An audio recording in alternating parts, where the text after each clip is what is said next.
Magandang araw sa inyo mga ka-auto. Sa video ito, ibabahagi ko naman sa inyo itong ating gagawin dito sa ating kotse, Lancer Pisa Pi. So, pwede rin naman to sa kahit anong uri ng sasakyan. Halos pare-parehas lang naman ang paraan ng pagkakabit nito. So, ang gagawin natin dito, magkakabit tayo ng thermostat. Ayan. Para dun sa mga nagtatanong, ito yung kanyang part number. Ayan. Tama brand yung ating nabili. So, kakabitan natin ng thermostat itong ating kotse Lancer Pisa Pi 4G13. So, same lang naman daw ito ng 4G15 carburetor type. Ayan. So, ito yung ating thermostat housing. Dito natin ilalagay yung ating thermostat. So, kaya tayo maglalagay ng thermostat kasi malakas ako sa gas. Abot ng 5 km per liter. Pero, numaayos ko yung kanyang vacuum hose. Shoutout kay Master Jess.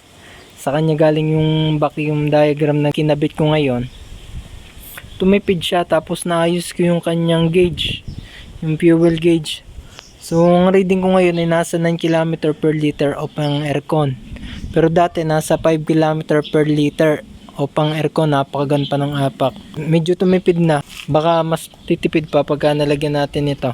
Kaya kakabitan natin ito kasi lagi akong short ride lang, tapos hindi niya naabot yung kanyang normal operating temperature na 90 degree. Para sa Lancer natin, ito lalagay ko na lang dito yung kanyang normal operating temperature.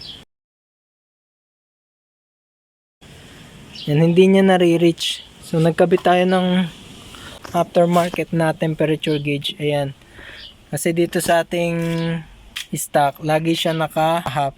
So, hindi natin monitor. Dito sa ating aftermarket na temperature gauge, monitor natin. So, nung na-testing natin, dun sa 90, dun pa lang nagbukas yung ating radiator fan.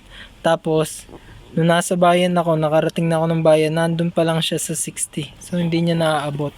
Kailangan nasa 90 ganyan. 88 ang normal operating temperature. So, hindi niya naaabot. So, kaya malakas sa gas. Kahit anong adjust ko, laging itim yung sunog. So, ngayon, kakabitan natin ng thermostat. Tingnan natin kung ano magiging reading ng ating spark plug at kung mas titipid pa siya. Ayan. So, tara, simulan na natin.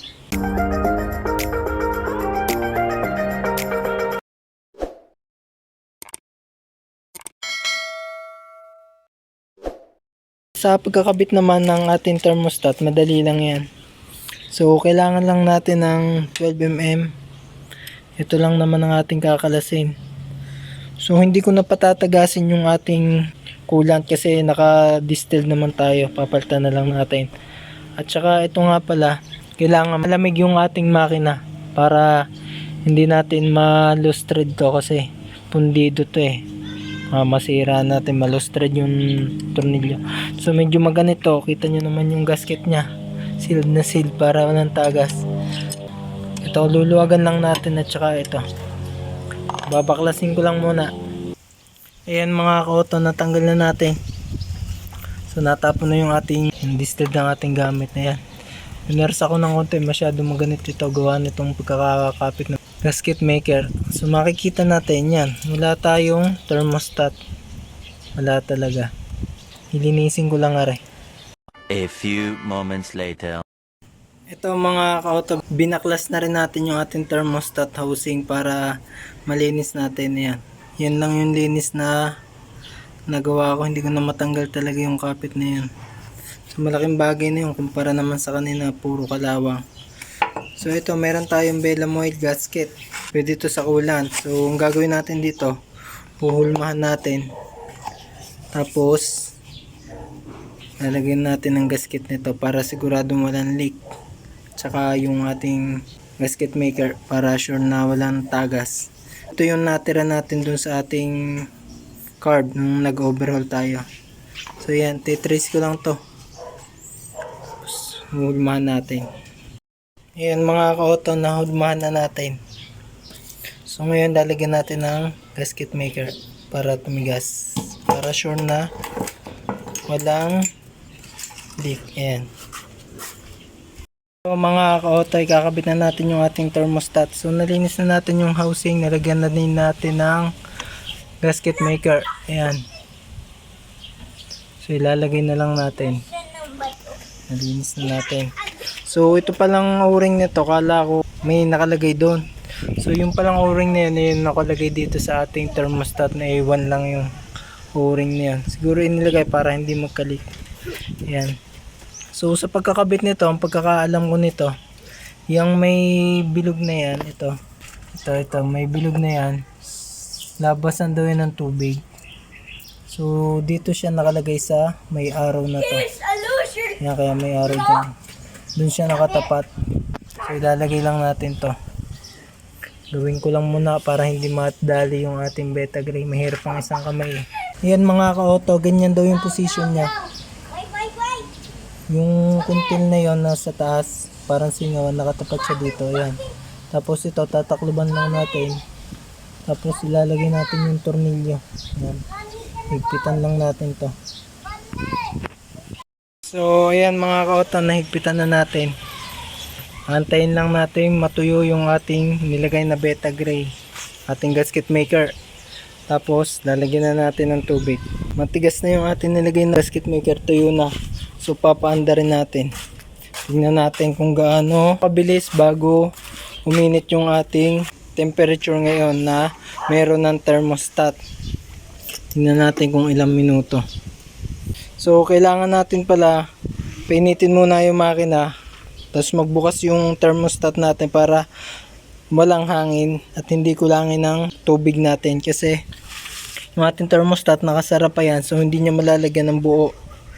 So para walang hangin, kailangan na maabot niya yung 82 degree para mag-open yung ating thermostat.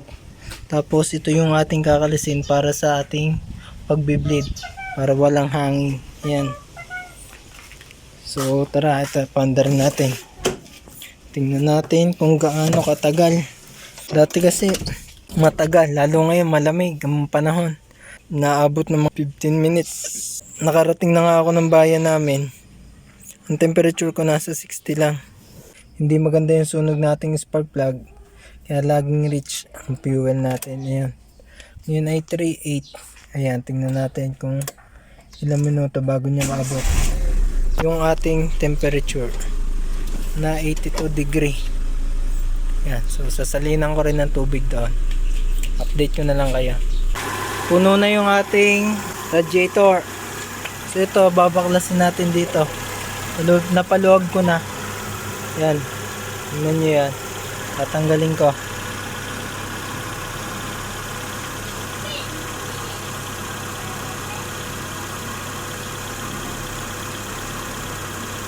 Yun. Yung lumuwag, nawala yung ating laman. So yan. Diyan nalabas yung hangin. Sasalinan ko lang ulit. Ayan mga ka-auto, puno na. Wala na rin lumalabas na hangin doon. So tatakpan na natin to. Dati kasi ito may bula. Yung ating nilinis tong radiator dati, yung hose niya. Tapos sa ating nilagyan ng tubig, kung matatandaan nyo, may bula ito. So ngayon wala na siyang bula. Yung nalagyan natin ng thermostat, kasi nakasarado siya doon eh. Maapaw lang siya ngayon.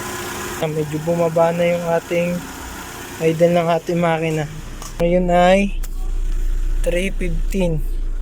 Nasa 70 pa yung ating temperature. So ito nag-automatic siya sa pawalong guhit. Ngayon ay nasa 7. Isa pang guhit. Pero bumaba na yung ating minor. So itingnan natin kung kumawang na yung ating choke. Ayan. Yung ating auto choke sa ating carburetor. So, update ko na lang kayo. Mga ka-auto, ayan. Yung ating temperature nasa 90 na siya. Ayan. Tandaan nyo nung nasa gitna siya nung nabukas na yung ating thermostat ng ating tinesting. So ngayon nakabukas na sigurado yan, kasi kita nyo gumagalaw na yung ating tubig mula sa steady kanina. Ayan. So abutin niya yung 90 degree bago mag-open yung ating fan. para palamigin. So unti-unti na lumalabas yung tubig dun sa ating thermostat. Kaya ito ay gumagalaw na yan.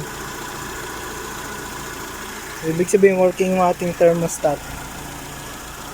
Tsaka ngayon ay umopen na siya. Yun ay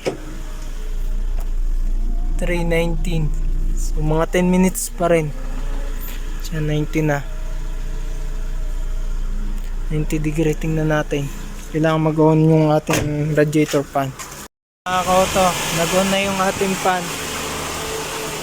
So yung ating temperature ay nasa 90 lampas. Ayan, medyo malabo. Ewan ko lang bakit nagmo-moist to. Lampas na 90. So doon nag-on yung pan, lampas na konti sa 90. So na-reach na yung tamang operating temperature niya. Bantayan natin to kung hindi siya tataas pa dyan. Dapat hanggang dyan lang siya. Hindi abot ng 100. Yun, nag-automatic na lang yung pan. So ibig sabihin working yung ating thermostat. Kasi hindi na siya tumataas. So dito ay nasa 90. Tapos doon ay naka 8 guhit sa ating stock na temperature gauge. Yan. So kung nagustuhan nyo itong video nito at bago pa lang kayo sa ating channel, mag-subscribe na po kayo para updated kayo sa mga susunod ko pa ibabahagi mga video sharing, DIY, mga tipid tips tungkol sa ating mga auto.